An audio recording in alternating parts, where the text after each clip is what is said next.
पितृ तर्पण विधि किसे कहते हैं? तर्पण का मतलब होता है तृप्त करना। जब हम अपने पूर्वजों को तृप्त करते हैं उसे पिंडदान कहते हैं या तर्पण विधि कहते हैं। तर्पण 6 तरीके का होता है। पितरों के लिए किए गए मुक्ति क्रम को, दान को पिंड बोलते हैं या तर्पण बोलते हैं। मैं आपको बताऊंगा कुछ सरल उपाय जो आप कर सकते हैं ताकि आप अपने पितरों की सेवा कर सकें। नमस्कार, मेरा नाम है तनुज लाल चंदानी। आप सभी का स्वागत है मेरे चैनल पे दोबारा से। मैं आपको बताऊंगा 10 ऐसे इजी स्टेप्स जिनसे आप पितरों के लिए उनके मोक्ष का और अपने मोक्ष का दोनों का दरवाजा खोल सकते हैं और अपने पितृदोष समाप्त कर सकते हैं। पहला पॉइंट जो आपको ध्यान में रखना है, तर्पण करने के लिए आपको जो जो चीजें चाहिए होती है वो है दूध, काले तिल, चावल उबले हुए और मिश्रित जल। मिश्रित जल के साथ सुगंधित जल भी हो सकता है। आप इनका लड्डू बनाएंगे और कौवे को डाल के आएंगे। दूसरा, आप ब्राह्मणों को भोजन पे बुलाएंगे जिस दिन भी आपके घर में तर्पण है और उनको भोजन करवाएंगे भरपेट, साथ में दक्षिणा और कपड़े जरूर देंगे। तीसरा पॉइंट, जिस दिन आपके घर में आपके पूर्वजों का पितृ हो उस दिन अगर कोई भिखारी आपसे खाना मांगने आ जाए तो उसे भोजन अवश्य करवाएंगे। चौथा पॉइंट, आप तुलसी का प्रयोग सर्वाधिक करेंगे। तुलसी मोक्षदायिनी मानी जाती है और तुलसी की गंध का प्रयोग अवश्य करेंगे पितरों के भोजन में।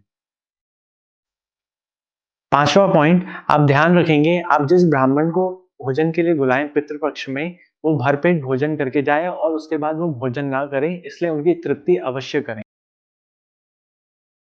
सिक्स्थ पॉइंट, आपको ध्यान रखना है जब आप ब्राह्मण भोज करवा दें पितृपक्ष में उसके बाद आप जरूर गाय को, कौवे को, चींटियों को अन्न जरूर डाल के।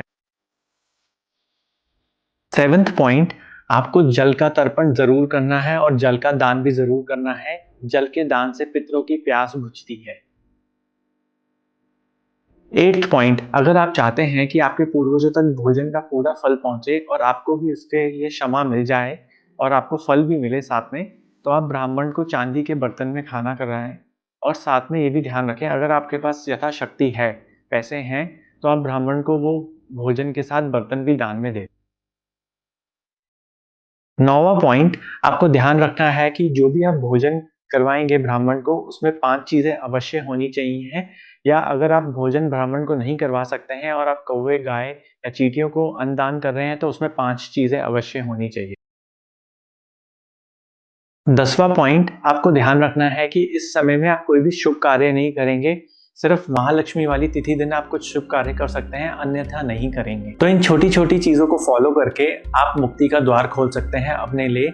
आपको साथ में ध्यान रखना है कि श्राद्धों में कपड़ा लेना सिर्फ दान के लिए अच्छा माना जाता है, अपने लिए नए कपड़े नहीं खरीदने हैं।